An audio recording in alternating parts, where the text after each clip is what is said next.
ከጳጉሜ ጋር የተጣላሽ ይሄኛው ደግሞ ከምን ማለት ከእውቀት ጋር የተጣላ ባለሽ ስንት ትንኛል ስንት ጉንዳን ስንት ወፍ አለ ይቅርና ዓለም ላይ እዚህ ከተማችሁ ውስጥ ምን እንዳለ ምን ያህል ቁጥር እንደሆነ እንኳን አናውቅም። በልብ የሚሳቡ በእግር የሚሽከረከሩ በክንፍ የሚበሩ እንስሳትን አራዊትን አእዋፍን ሁሉ መግቦ የሚያኖር አምላክ ነው ያለ። ክብር ምስጋና ለስሙ ይሁን። ሁሉም ትመግባለህ ምግብ አያልቅብህም ስጦታ አያልቅብህም የሚለው ዮሐንስ ወልደ ነጎድጓድ ይሄንን የሁሉ መጋቢ የሁሉ ፈጣሪ መሆኑን ለማስረዳት ነው። የማይሰለች መጋቢ ወላጅ ሰለቻል ራስህን ቻል ከቤት ውጣ ጉድ ጉድ በል። አሁን ደግሞ ያው ተፍ ተፍ በል የሚል አማርኛ አለ አይደል? በቃ ያው ከሱ ከእግዚአብሔር ተለይተን ግን ጎጆ አንወጣም። ወላጅ ጎጆ ወጡ ይላል። አጋብቶ ድርሻ ሰጥቶ አቅም ካለው ጎጆ ወጣ ይላል። ከእግዚአብሔር ተለይቶ ጎጆ የሚወጣ ሰው ግን አለ? ከእግዚአብሔር ተለይቶ እኖራለሁ ሊል የሚችል ያለ እግዚአብሔር እኖራለሁ የሚሉ ጎረምሶች እየመጡ እንደሆነ አይተናል። እኛም ሀገር ቸር አምላክ ነው፣ እድሜ ለንስሐ ይሰጣል። ቸር አምላክ ነው። የሰቀሉትን የወጉትን የቸነከሩትን እነዚያን ግብዞችን ሳይቀር የሚያደርጉትን አያውቁምና ይቅር በላቸው ብለዋል። ቸር አምላክ ስለሆነ እድሜ ለንስሐ ይሰጣል። አምላካችን እግዚአብሔር እንደ ምድራዊ ባለስልጣንማ ቢሆን ኖሮ የለህም ሲሉት አለመኖሩን እዚያው ትንፋሻቸውን ቀጥ አድርጎ ያሳያቸው ነበር። እኔ እኮ ይገርመኛል። እንደው አጋጣሚ ወደዚህ እየመጣሁ ነው ያየሁት የወጣቶቹን ቪዲዮ። እግዚአብሔር የለሽ ለመታወቅ ብለው ይሁን እኔ አላውቅም። ብቻ አንድ ሊቅ ምን ይላል? የዳዊትን መዝሙር ሰነፍ በልቡ እግዚአብሔር የለም ይላል የሚለውን ሲተረጉም ሰነፍ በልቡ ማን የለም ይላል?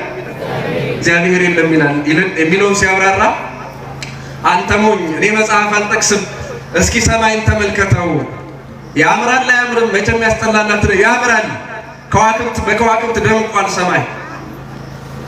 ምድርን ተመልከት በአበቦች አጊጣለች። ደግሞም ከሰማይ በታች ያሉትን ፀሐይ ጨረቃ ከዋክብትን ተመልከታቸው።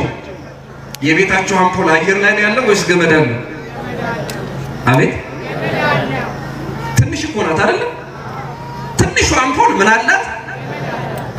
ከፀሐይ የምትገዝፍ ይቺ መሬት ይቺ ከመሬት የምትገዝፍ ከመሬት በእጥፍ የምትጠልቅ ይቺ ፀሐይ ግን ማሰሪያ ገመድ እንኳን የላትም። የሚገርማችሁ አይ ስናያት እኮ ትንሽ ናት ይላል። እንኳን ፀሐይ ከዋክብት እንኳን የመኪና ፍሬቻ ነው የሚመስሉት አይደል? እዚህ ሆነን ስናያቸው ከመሬት ሁሉ የገዘፉ አሉ። የሚገርማችሁ በጣም ትልልቆች ናቸው። ማን ነው እንደዚህ አሉ ቀጥ አርጎ ያዛቸው? አሁን እቺ ፀሐይ ወደ ምድራችን ብትመጣ ማን ነው የሚመልሳት? ማን ነው የሚይዛት? ሳንዱች መሆናችን ነበር እኮ። ነብዩ ዳዊት ግን ምን አለ? ወበቃለ እግዚአብሔር ጸና ሰማያት፣ ሰማያት በእግዚአብሔር ቃል ጸኑ ይላል። እስኪ አብራችሁ በሉ ሰማያት በሉ። በእግዚአብሔር ቃል ጸኑ። እና ይሄ ሰማይ ኧረ ምን ሰማይ ብቻ። ሴቶች እዚህ ሀገር ጃንጥላ ይዛችሁ አላየሁ? ትይዛላችሁ አይደል? ቺክስ የኛን ጭንቅላት የምትሸፍነው ጃንጥላ እንኳን ምሰሶ አላት። ምን አላት? ይሄ ምሰሶ ምን የሚያደርግ ነው? ወጥሮ እንዲይዘው አይደል? ሲዘረጋ አይደል? ይሄ በመሃል ያለው ምሰሶ እኔ ምሰሶ ነው የምለው ለጊዜው። እሱ ባይኖር ጃንጥላው ቀጥሎ መቆም ይችላል? አይዘረጋም አይደል? ይቺ ትንሿ ጃንጥላ እንኳን ለመዘርጋት ምሰሶ ያስፈልጋታል። ይሄ ግዙፍ ሰማይ ግን የታለ ምሰሶ? ነው አይናድብንም እኮ እስካሁን። እስኪ እንደው በማርያም ልጠይቃችሁ አንድ ምንም እንትን የሌለው ይሄ ግድግዳ የሌለው ምሰሶ የሌለው እነዚህ ሁሉ አየር ላይ የተንሳፈፈ 100 ኪሎ ድንጋይ ላይ አንድ ደቂቃ ተቀመጡ ብትባሉ እሺ ትላላችሁ እንዴ? መጥቶ ቢፈጨኝ ስለምንለው ከዚህ ሰማይ ግን የት እንሄዳለን ብንፈራስ? የያዘው ምንም ነገር የለም ምንም። የእግዚአብሔር ቃል ግን አጥንቶ ይዞታል። ይሄንን ወሰደና ሊቁ ምን አለ? እንዲህ አይነቱን የተፈጥሮ ውበት እያየ ያለ ገመድ የቆመ ፀሐይ ጨረቃ ከዋክብት ያለ ምሰሶ የተዘረጋ ሰማይ እያየ ለዚህ አርክቴክት የለውም ካልክ አንተ የሚያምር ቤት ውስጥ ገብተህ ያ ቤቱ ዝም ብሎ የሚያምረው ቤት የሚያምር ሳሎን የሚያምር መኝታ ቤት የሚያምር ኪችን ያለው የሚያምር በረንዳ ያለው ቤት ውስጥ ገብተህ ይሄ ቤት እኮ መሐንዲስ የለውም፣ ይሄ ቤት እኮ ሰው አልሰራውም እንደማለት ነው። የሚያምር ስዕል አይታው ትላንትና ለሊቀ መዘምራን አንዱ ህፃን ስዕል ሰጥቶታል አይደል? አሁን ያን ስዕል ቴዲ ማለት ነው ዝም ብሎ ከራሱ ተነስቶ ማንንም አልሳለውም ዝም ብሎ ወድቆ አገኘሁት ቢል ይታመናል? ማን ስዕሉ የተሳለው ምን ስላለ ነው ማለት ነው? ሰዓሊ ስላለ። በደንብ ስሙኝ፣ ምን ስላለ? ሰዓሊ ባይኖር ስዕሉ ይገኛል? አቤት ሰዓሊው ሳይኖር ምን የለም። ይህንን ሰማይ ይህንን ምድር ከነልብሱ ሰማይን ከነግስቱ የፈጠረ የሰራ ደግሞም ተሸክሞ የሚኖር እንደ እንቁላል በመሃል እጁ ይዞ የሚኖር አምላክ ባይኖር ኖሮ ይሄ ሁሉ ውበት ከየት መጣ? እኔ በጣም እኮ ነው የሚደንቀኝ ክርስቲያኖች፣ እነሱ እንኳን የማይክዱት አንድ ሀቅ ደግሞ አለ።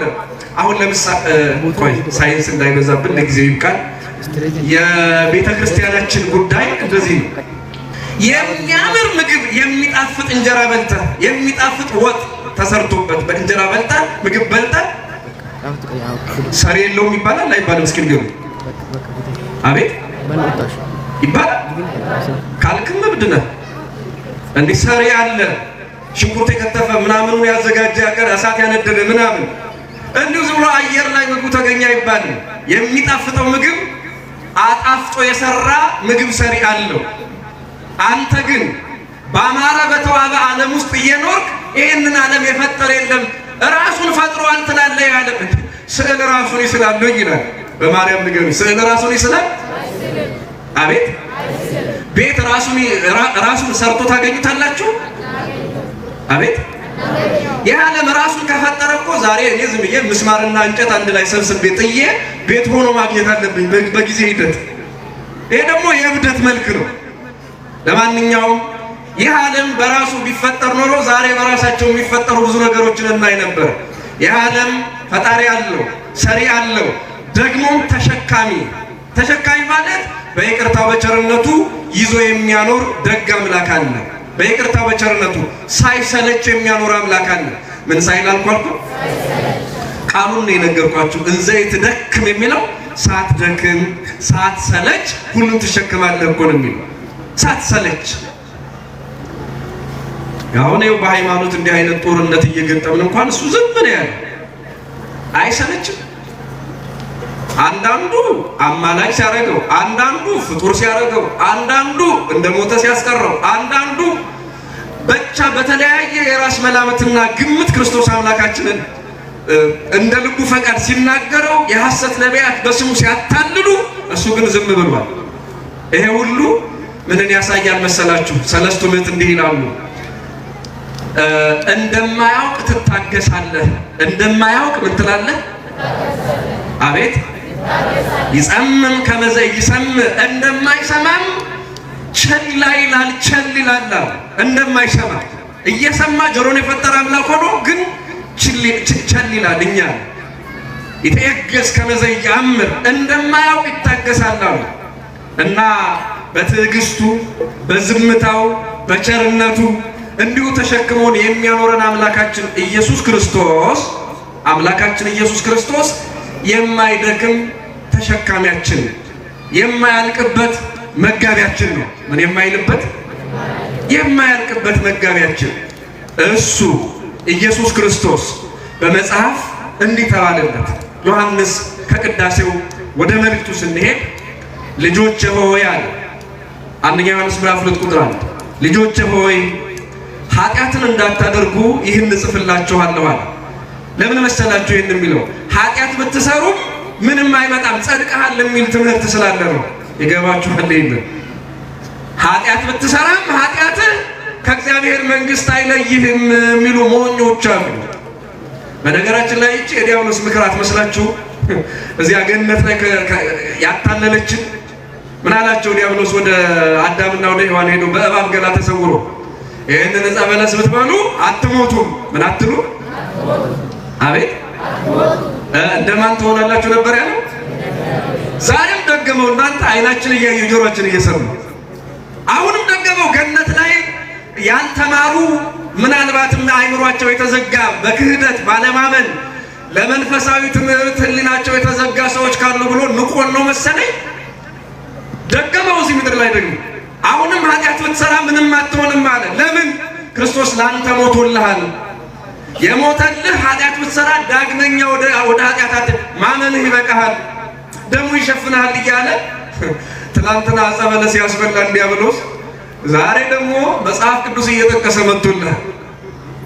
መጽሐፍ ቅዱስ እየጠቀሰ ታስታውሳላችሁ።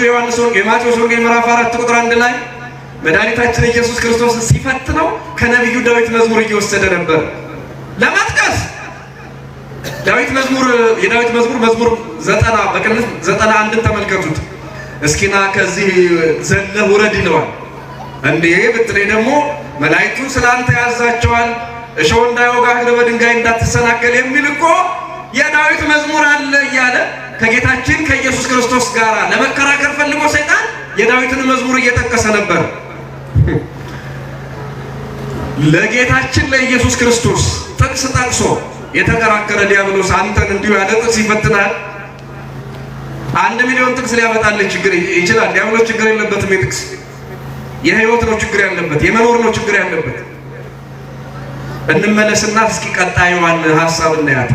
ልጆቼ ሆይ ኃጢአትን እንዳታደርጉ ይህን እጽፍላችኋለሁ። እባካችሁ እስኪ በደንብ ስሙ። ኃጢአትን ምን እንዳትሉ? ኃጢአትን ጮክ ብላችሁ ንገሩኛ። ኃጢአትን እንዳታደርጉ በሉ እስኪ። ይህን እጽፍላችኋለሁ።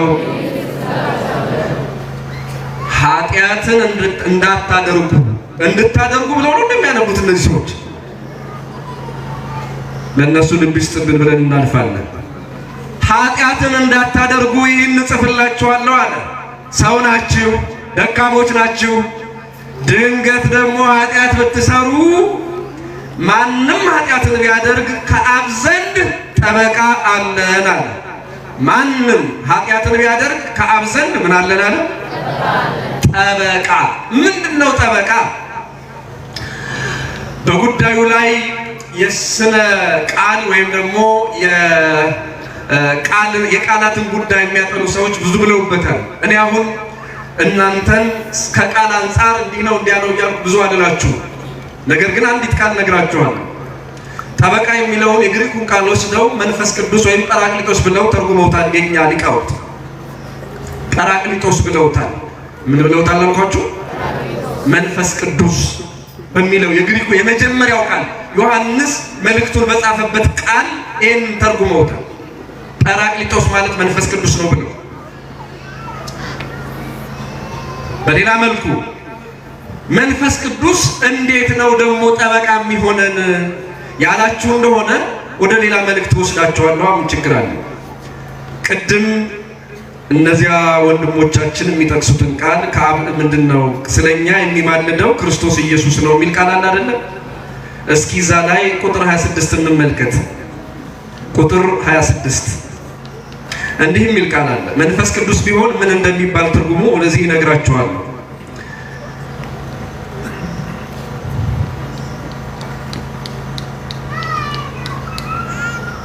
እንዲህ ይላል፣ እንዲሁ ደግሞ መንፈስ ድካማችንን ያግዛል። እስኪ አብራችሁ ይበሉ። እንዲሁ ደግሞ በሉ እስኪ። መንፈስ ድካማችንን ያግዛል። እንዴት እንደምንጸልይ እንደሚገባን አናውቅምና፣ ነገር ግን መንፈስ በራሱ በማይነገር መቃተት ይማልድልናል። ማን ይማልድልናል? አቤት ሲደው ቅን ሆናችሁ ለምንም ሳታደሩ ለምታምኑት ኦርቶዶክሳዊ ሃይማኖታችሁ ሌሎቻችሁም ካላችሁ አላቅም ሳታዳሉ እስኪ ንጹህ ሕሊና ብቻ ኖሯችሁ ፍረዱ። እዚህ ውስጥ መንፈስ ቅዱስ ይማልዳል አይማልድም? አቤት በስላሴ ውስጥ ስንት አማላጅ አለ ማለት ነው? አቤት በማርያም ንገሩኛ።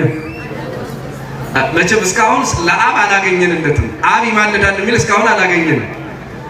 ድሮ አንድ ወዳጃችን አለ ነፍሱን ይማረውና ትንቢተ ኤርምያስ ምዕራፍ 25 ሲያብራራ እኔ እስካሁን ይገርመኛል። ትንቢተ ኤርምያስ ምዕራፍ 7 ቁጥር 25 ሲያብራራ እንዲህ የሚላል ነው አባቶቻችሁ ከግብጽ ምድር ከወጡበት ቀን ጀምሮ እስከ ዛሬ ድረስ በየዕለቱ እየማለድኩ አባቶቻችሁ ከግብጽ ምድር ከወጡበት ቀን ጀምሮ እስከዛ ድረስ በየዕለቱ እየማለድኩ በየዕለቱ ምን እያልኩ አቤት በማርያም በጣም የምትፈልጉት ወይም ደግሞ ለእናንተ የሚያስፈልጋችሁ ነው። በደንብ ስሙኝ። በየዕለቱ ምን እያልኩ በየዕለቱ እየማለድኩ ባሪያዎች ነቢያትን ሁሉ ልኬባችሁ ነበር። በየዕለቱ እየማለድኩ ባሪያዎች ነቢያትን ሁሉ ምን ብያችሁ ነበር? እየማለድኩ የምትለዋን ቃል ወሰደና ያ የምታውቁት ትላንትና ቴዲ የጳጉሜን ከጳጉሜ ጋር የተጣላው ሁሉ ነበር። አሁን ይሄን ሰውዬ ስም አለን ሌላ የለም እሱ ራሱ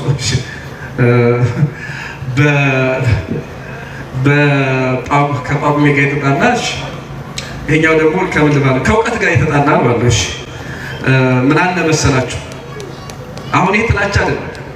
አሁን እግዚአብሔር አብም በነብዩ ኤርምያስ አማላጅ ሆነ። ለምን እግዚአብሔር አብ አማላጅ ሆነ የሚለውን ሲያብራራ ምን ይላል?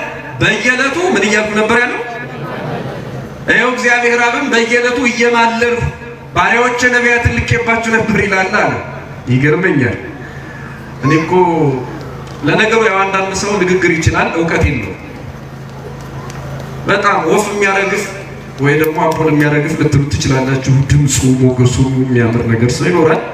ግን ደግሞ ያማረ ሁሉ ለካ እውቀት ሌላ እና እግዚአብሔር አብን በመጽሐፍ ቅዱስ አማላጅ ተብሏል። በየዕለቱ እየማለድኩ ይላል መጽሐፍ ቅዱስ። በየዕለቱ እየማለድኩ ካለ እግዚአብሔር አብም አማላጅ ሆኗል። እናንተ እንዲያው እኮ አብም አማላጅ ሆነ፣ መንፈስ ቅዱስ አማላጅ ሆነ። ሮሜ 8:26 ላይ ኢየሱስ ክርስቶስም አማላጅ ሆነ። ሮሜ 8:34 ላይ ማን ነው አማላጅ ያልሆነው ብሎ ለኦርቶዶክስ ጠበቃ በነበረበት ጊዜ ይከራከራል። ግልጽ ነው እያልኩት ያለው ገብታችኋል አይደል? ሶስቱም አማላጅ ሆኑ። በየዕለቱ ምን እያልኩ አለ? ይሄንን እግዚአብሔር አብ የተናገረው ነው። እውነቱን ነው እግዚአብሔር አብ የተናገረ። ግን በየዕለቱ ምን እያልኩ ነው ያለው? እሱ እኔ እንዴት አድርጎ ቢያነበው ነው እየማለድኩ የሚለውን ምልጃ ያደረገው? እየማለድኩ ማለት ማለዳ ማለዳ ማለት ነበረ። በጣም ይገርመኝ። ትንሽ ትርጓሜ ቢያነብ ወይ እንደው ሌላ እንደው ይቺ ቃል ምን ማለት ልትሆን ትችላለች ብሎ የእንግሊዝኛውን ቃል እንኳን ቢያነባው እንደው እንግሊዝ አሁን ደግሞ እድሜ ለዘመኑ መጽሐፍ ቅዱሱ በእንግሊዝኛም በአማርኛም በትርጓሜም አብረዋል። ትንሽ እኮ ማየት ይበቃው ነበር በዚያ ዘመን። በየዕለቱ እየማለድኩ ማለት ዘወትር ማለት ነው። ምን ማለት ነው አልኳችሁ?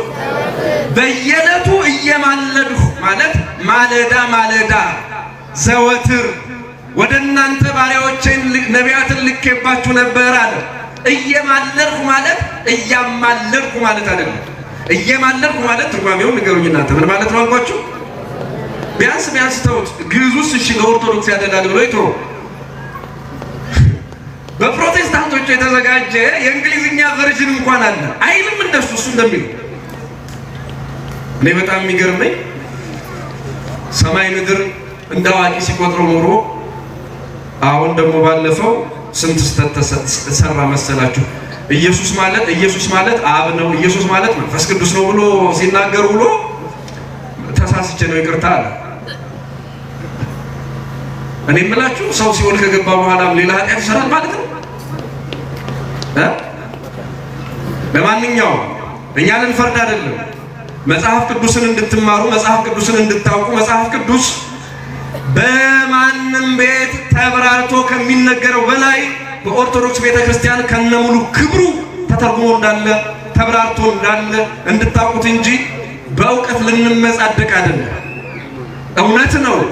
መመካት ካስፈለገ ቤተክርስቲያናችን ያላት እውቀት ያስመካል።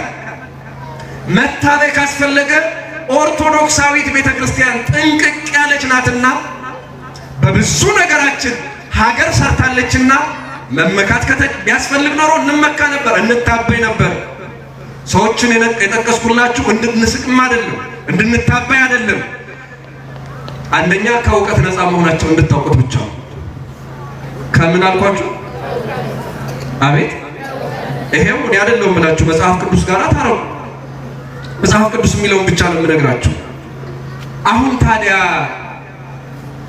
ሮሜ 8:26 ላይ መንፈስ ቅዱስ በማይነገር መቃተት ይማልድልናል አለ። ምን ይልልናል? አሁን መንፈስ ቅዱስ አማላጅ ሆናል ሆነ? እስኪ ደግማችሁ ንገሩ። አትፍሩ፣ ንገሩኝ እስኪ። አቤት እንደነንትና ትርጉም ማለት እኮ ሆናል ሆኖ እግዚአብሔር ብቻ ነው ከመማለድ ነፃ ይሆን እንዴ? እግዚአብሔር መንፈስ ቅዱስ አማላጅ፣ እግዚአብሔር ወልድ ኢየሱስ ክርስቶስ አማላጅ፣ በቃ ሁሉም እንዳለ አማላጅ ሆነ እኮ። ይማልዳል የሚል ቃል ስህተት ነው የምንለው ኢየሱስ ክርስቶስ ላይ ብቻ አይደለም፣ መንፈስ ቅዱስም ላይ ስለሚመጣ ነው። እኔ ግን አንዳንድ ሰዎች ሮሜ ከቁጥር 34 እና ከቁጥር 26 የትኛው ነው ቀድሞ የሚነበበው? እስኪ በማርያም ንገሩ። አቤት እንዴት ነው በረዋት ነው እንደሚሄዱ ይችላል።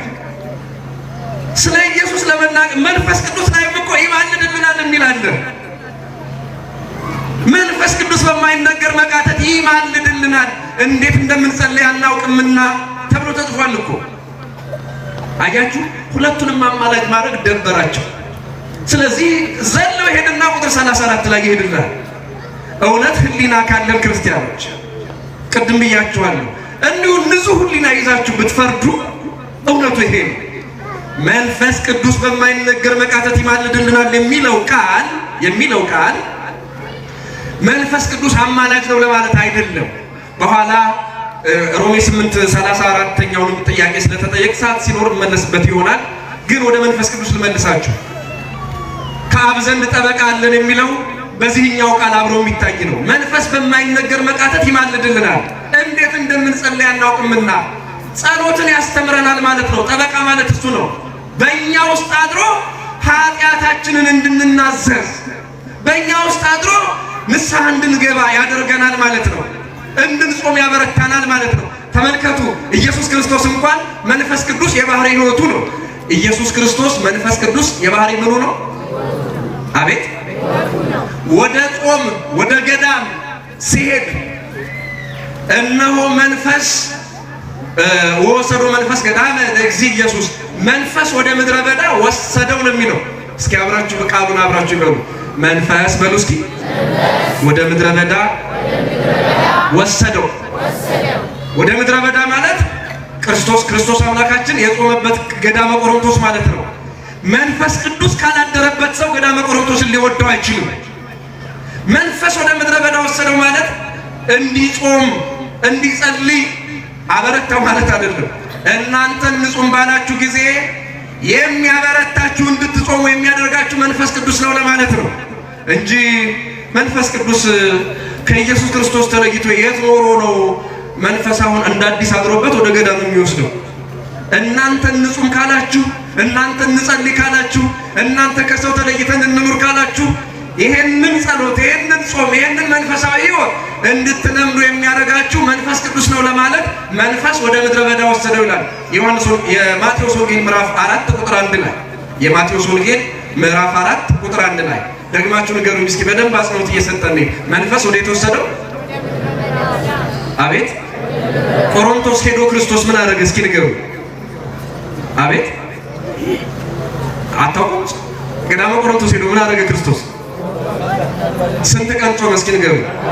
40 ቀንና እንኳን 40 ቀን አይደለም 4 ሰዓት ማጾም መንፈስ ቅዱስ ካልጠበቀ ካልረዳ። አያችሁት? ጠበቃ የሚለው ለዚህ ነው። ሙሴን ታስታውሱታላችሁ። ሙሴ ከክርስቶስ በፊት ደብረ ሲና ተራራ ላይ ወጣ። እህል ሳይበላ ውሃ ሳይጠጣ 40 ቀን ጾሟል። ሙሴን እህል ውሃ ሳይቀምስ 40 ቀንና 40 ሌሊት እንዲጾም ያደረገው ማን ነው ማለት ነው? እግዚአብሔር መንፈስ ቅዱስ። ስለዚህ ከአብ ዘንድ ጠበቃ አለን የሚለው ቃል ሰው ኢየሱስ ክርስቶስ ለመጾም ወደ ገዳመ ቆሮንቶስ በሄደ ጊዜ መንፈስ ወረደ፣ መንፈስ ሞላበት የሚለው ቃል ተለይቶት ኖሮ አይደለም፣ ለእኛ አብነት ለመሆን ነው። እንጹም ባላችሁ ጊዜ፣ እንጸልይ ባላችሁ ጊዜ መንፈስ ቅዱስ በእናንተ ያድራል፣ እንድትጾሙ ያበረታችኋል ለማለት ነው። ለጸሎት እንድትቆሙ ያበረታችኋል ማለት ነው። መድኃኒታችን ኢየሱስ ክርስቶስ መንፈስ ቅዱስ ተለይቶት አይደለም፣ ለኛ አብነት ለመሆን ነው። ለዚያ ነው የማቴዎስ ወንጌል ምዕራፍ 11 ቁጥር 29 ላይ ከኔ ተማሩ አለ ክርስቶስ አምላካችን። ከማን በሉ? ከኔ ምን በሉ? አሁን እኔ ከሱ በማር ምን የት ሲያስተምር አገኘዋለሁ? ገሊላ ታንኳ ላይ ተቀምጦ አገኘዋለሁ እንዴ? ጥብርያዶስ የእጅ ህብስት ሲያበዛ አገኘዋለሁ እንዴ? ከኔ ተማሩ ማለት ምን ማለት ነው? ከሱ የምንማረው እኮ እንደ ጾመ መጾም ነው። እንደ ጾመ ምን ማለት አልኳችሁ? መጾም። ከኔ ተማሩ ያለው እሱን ነው። እንደ ተጠመቀ መጠመቅ ነው። ከኔ ተማሩ ያለው እሱን ነው። የሉቃስ ወንጌል ምዕራፍ 23 ላይ ደግሞ የሚያደርጉትን አያውቁምና ምን በላቸዋለሁ? አቤት ጠላቶቹ ናቸው ወዳጆቹ እነዚህ ሰዎች? አቤት ጠላቴን እንደወደድኩ፣ ገዳዮችን እንደወደድኩ፣ አሳዳጆችን እንደወደድኩ፣ ለነሱ ምሕረት ይቅርታ እንዳደረኩ እናንተም ጠላቶቻችን ውደዱ ለማለት ከኔ ተማሩዋል። ከኔ ተማሩዋል። ክርስቲያኖች እስኪ አሁንም ደግሜ ልጠይቃችሁ፣ ንጹህ ሕሊና ኖሯችሁ አስቡት። አሁን ዓለም ላይ በሀገራችንም ካሉ የሃይማኖት ተቋማት ከክርስቶስ የተማሩ የትኞቹ ናቸው? ጾም ያላቸው አሉ። ሲያፍሩ አንዳንዶቹ አይ ለእናንተ አንነግራችሁም እንጂ ጾም አለን ይላሉ። እንዲህ አይነት ጨዋታ እሱን ተውት። እንደ ድብብቆች ነገር በእኛ ዘንድ ይሰራ ይሆናል። እኛ ጋር ሊያከራክራችሁ ይችል ይሆናል። ከእግዚአብሔር ጋር ግን አያከራክርም። ጾም እንደሌለ እናውቃለን። የለም፣ ውሸት ነው። ክርስቶስ እንደ ጾመ ከኔ ተማሩ ያለውን አምላኳን ሰምታ የአምላኳን ጾም የምትጾም ኦርቶዶክሳዊት ቤተክርስቲያን ናት። ከኔ ተማሩ ያለውን ቃል ሰምታ እንደተጠመቀ የምትጠመቅ ኦርቶዶክሳዊት ቤተክርስቲያን ናት። ከኔ ተማሩ ያለውን ቃል ሰምታ የማቴዎስ ወንጌል ምዕራፍ 26 ቁጥር 26 ላይ እንደተጻፈው ስጋውን ደሙን ለደቀ መዛሙርቱ እንደሰጠ ዛሬም ለምእመናን ስጋውን ደሙን በመስጠት የዘላለም ሕይወትን እንዲያገኙ የምታደርግ ኦርቶዶክሳዊት ቤተክርስቲያን ብቻና ብቻ ናት። ከክርስቶስ የተማረችው ቤተክርስቲያን ኦርቶዶክሳዊት ናት። መጣበታለሁ በኋላ። ስለዚህ መንፈስ ቅዱስ ጠበቃችን ነው ብንል ምን ማለት ነው? ገብቷቸዋል? መንፈስ ወደ ምድረ በዳ ወሰደው የተባለለት ክርስቶስ እኛንም በሃይማኖት እንድንጸና፣ በጾም በጸሎት እንድንጸና፣ በመንፈሳዊ ሕይወት እንድንበረታ የሚያደርገን እግዚአብሔር መንፈስ ቅዱስ ነው። ኃጢአት ብንሰራ ኃጢአታችንን ደፍረን እንድንናዘዝ የሚያደርገን ጠበቃችን መንፈስ ቅዱስ ነው ማለት ነው። ነገር ግን እኛ እንዲሁ ሸሽተነው አንሄድም። ጠበቃ አለን የሚለው ከአብ ዘንድ ጠበቃ አለን የሚለው ነው። ነገረ መንፈስ ቅዱስን ልተውና እዚህ ጋር ወደ ኢየሱስ ክርስቶስን ምን ችግር የለው። ኢየሱስ ክርስቶስን ጠበቃችን ነው። ነገረ ክርስቶስን ነው እንድንማር የፈለኩት። ኢየሱስ ክርስቶስ ጠበቃችን ነው። ከአብ ዘንድ ጠበቃ አለን። እስኪ ደግማችሁ አንዴ ሁላችሁም በሉ፣ ከአብ ዘንድ በሉ እስኪ ጠበቃ አለን። ከአብ ዘንድ ምን አለ? ጠበቃ አለን። አሁን ደግሞ ሁለተኛም ነግራችሁ ጠበቃችን ኢየሱስ ክርስቶስ ነው። እስኪ አብራችሁ በሉ፣ ጠበቃችን በሉ፣ ኢየሱስ ክርስቶስ ነው። ጠበቃችን ማን ነው?